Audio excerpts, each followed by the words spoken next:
या प्रचाराच्या निमित्तानं मला आज नाही म्हणलं तर बोलते केलंय. केंगार साहेब, तुमच्या माहितीसाठी सांगतो, तुम्ही माझ्याकडे आला होता परवा, सर्व तालुका कार्यकर्ते तुमची आली होते आणि मागच्या वेळेला सुद्धा मला राजाभाऊ सरोदींनी फोन केला होता आणि मागच्या उमेदवारीसाठी सुद्धा भायासाहेबांची माझी बरीच कानाजंगी झाली होती. तरी सुद्धा मोहिते पाटलांचा शब्द अंतिम मानून काम करायचं ही माझी नेहमीची भूमिका आहे. कारण मला कुठला पक्ष नाही, मी कुठल्या पक्षाचा अधिकृत नोंदणीकृत सभासद नाही. माझा एकच पक्ष आहे, विजयदादा. आणि विजयदादाने मला जर एखाद्या कोरडे विहिरीत उडी टाकायचं सांगितलं तर टाकणारा कार्यकर्ता मी आहे. मला आजपर्यंतच्या निवडणुकांमध्ये बरीच आमिषा आली, बरीच पदं आली, परंतु ज्या नेतृत्वानं मला बरेच काही चांगलं शिकवलं आणि मला एक समाजामध्ये मानसन्मान सुद्धा दिला, त्या नेतृत्वाला मी कधी विसरणार नाही.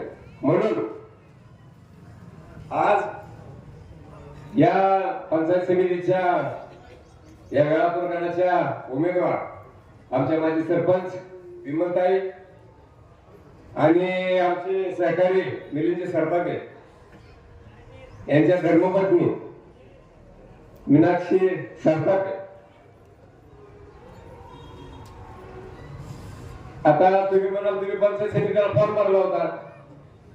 होय, मी पंचायत समितीसाठी फॉर्म भरला होता. पण का भरला होता?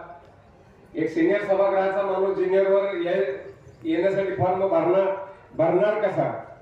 परंतु मला एक बघायचं होतं की खऱ्या अर्थानं जनता आपल्या पाठीमागे आहे का, लोकांची काय मत आहेत आणि हे फॉर्म भरल्याशिवाय समजणार नाही. मुळातच केंगार साहेब, तुमच्या माहितीसाठी सांगतो की मी जातीवाद कधीच मानला नाही आणि मानणारही नाही. मी सर्वसामान्य समाजातूनच माझं नेतृत्व उदयाला आलेलं आहे आणि त्यामुळे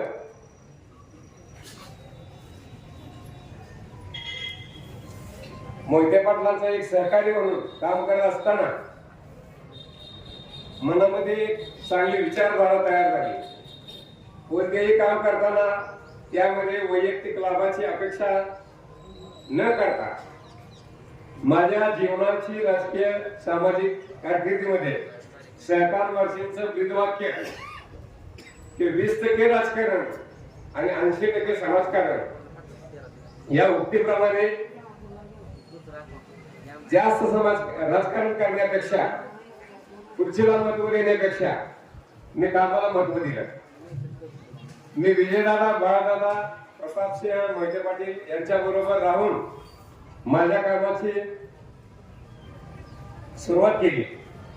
उदाहरणार्थ एखादा मुलगा शिक्षक म्हणून नेमणूक करायचा असताना त्याच्याकडून 1 रुपयाची सुद्धा अपेक्षा न ठेवता इतर संस्था चालकाप्रमाणे 10-15 लाख रुपये घ्यायचे रेट होता. परंतु बाळादादांचं एकच ध्येय, माझ्या परिसरातली मुलं शिकली पाहिजेत, माझ्या परिसरातल्या मुलं नोकरी लागली पाहिजे.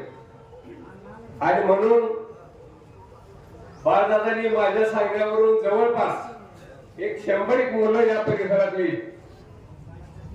या शिक्षण संस्थेमध्ये, कारखान्यामध्ये सर्व्हिसला घेतली. आज 50,000च्या पूर्ण 1 लाखापर्यंत या मुलांना पगार मिळतो.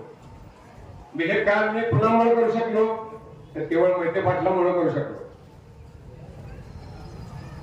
आणि म्हणून बाळादादा आणि सरकार वर्षींच्या विचारामध्ये अभिप्रेत राहून त्यांनी मला जे चांगले विचार दिले, मला सन्मान दिला. जिल्हा परिषद मध्ये अध्यक्षपदाची निवडणूक लागली त्यावेळेला माझ्या कसोटीचा क्षण होता. जीपमध्ये सर्व ज्येष्ठ मंडळी माझ्याकडे आले असताना सुद्धा अध्यक्षपदासाठी फॉर्म न भरता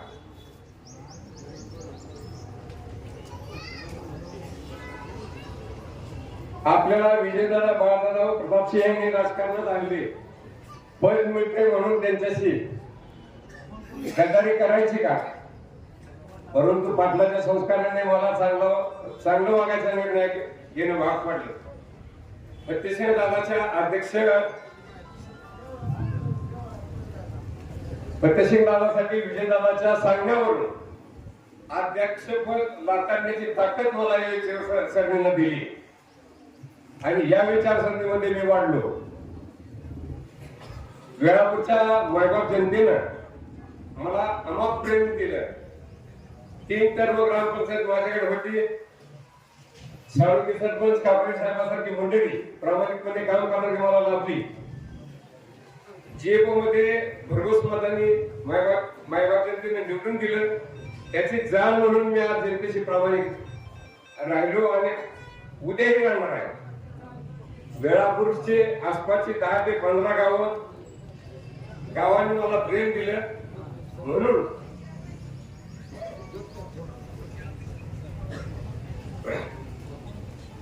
इस्टेट मिळवता आली नाही तरी सुद्धा सभोवतालचा जनसागर ही माझी मी प्रॉपर्टी समजतो. पंचायत समितीच्या निवडणुकातून आलेले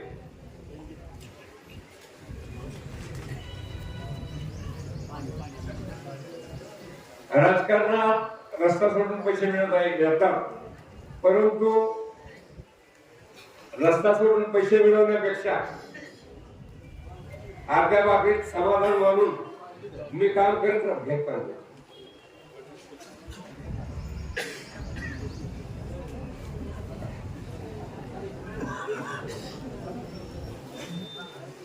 गेली 25-30 वर्ष मी या प्रशालीचा सभापती आहे.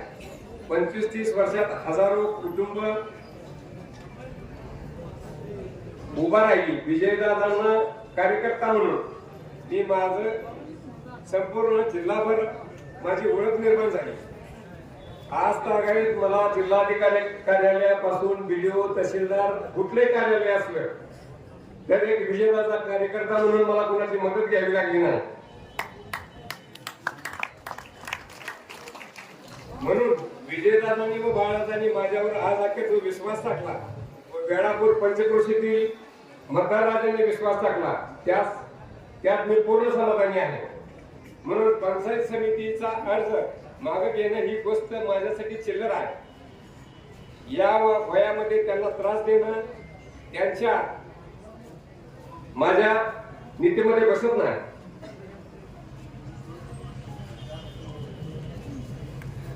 आणि इथून पुढच्या काळात सुद्धा मी तुमच्या सेवेत राहील. कारण सहकार म्हशीचं ब्रीदवाक्य आहे की जीवात जीवमान असेल तोपर्यंत सेवा करेन. आणि मतदाराला नम्रपणे सांगू इच्छितो की मी मोहिते पाटलाच्या विचारधारेने प्रेरित झालेला एक चांगला काम करणारा माणूस आहे. आणि तुम्ही सर्व मतदारांनी कोण बोलता मारेल, काय सांगेल, काय आश्वासन देईल, पैसे देतील, माझं आणि उत्तमराव जानकरांचे काय वैचारिक मध्ये मतभेद असू शकते, परंतु आमच्या दोघांमध्ये आज कुठल्याही पार्टीची सिंगल यांशी सुद्धा एकमेकावर दाखल नाही. म्हणून आम्ही कुठल्या विचारांना काम करतो याची माहिती तुम्हाला जनतेला पूर्णपणे आहे.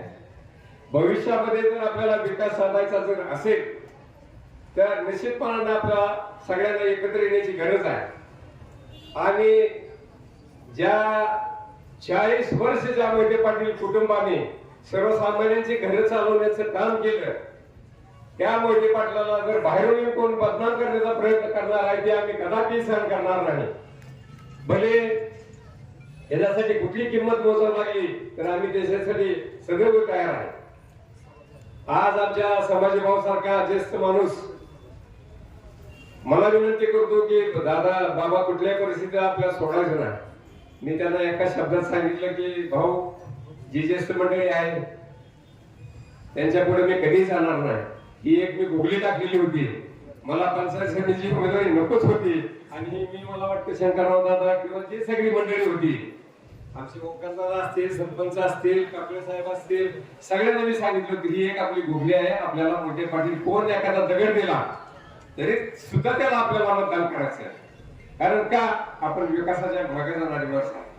आणि म्हणून वेळापूरच्या आम जनतेला आम मतदार राजाला मी कळकळीने विनंती करतो की भैयासाहेबांनी आणि आमदार साहेबांनी जे उमेदवार काढले त्याला निश्चितपणानं आपल्याला चांगल्या पद्धतीनं निवडून आणायचे आणि ती आपली नैतिक जबाबदारी आहे असं समजतो. आणि निश्चितपणानं आपण जेव्हा रन करून आपले मतदार चांगल्या मताधिक्यानं निवडून आणू एवढाच या ठिकाणी विश्वास देतो. आणि कुठलीही शंका मनात न बाळगता आपल्याला दिलेले उमेदवार निवडून आणायचे आणि विकास साधायचा एवढेच माझे विचार व्यक्त करतो. आता वास्तविक मला जास्त बोलता येत नाही, पण मला जे बोलायचे की मी माझ्या एका कच्च्या कागदावर बाहेर मी लिहून आणलं होतं की मला काय बोलायचे नक्की. कारण काय होतं काका स्टेजवर आलं की माणूस गोंधळायला आवश्यक होतो. आणि त्यामुळं आज सुद्धा उत्तमराव जानकरांचे माझे काय मतभेद आहेत असं समजायचं कारण नाही. कारण जर समजा माझे मतभेद असते तर मोहिते पाटलाच्या सांगण्यावरून उत्तमरावला आमदार व्हायला मी ब्रेक लावला असता. परंतु केवळ मोहिते पाटलाचा शब्द हा माझ्यासाठी अंतिम आहे. म्हणून उत्तमराव तुम्ही उशिरा का होईना मोहिते पाटलाच्या विचारधारेत आला त्याबद्दल मी तुमचे पुन्हा मनापासून आभार मानतो आणि माझे दोन शब्द संपवतो.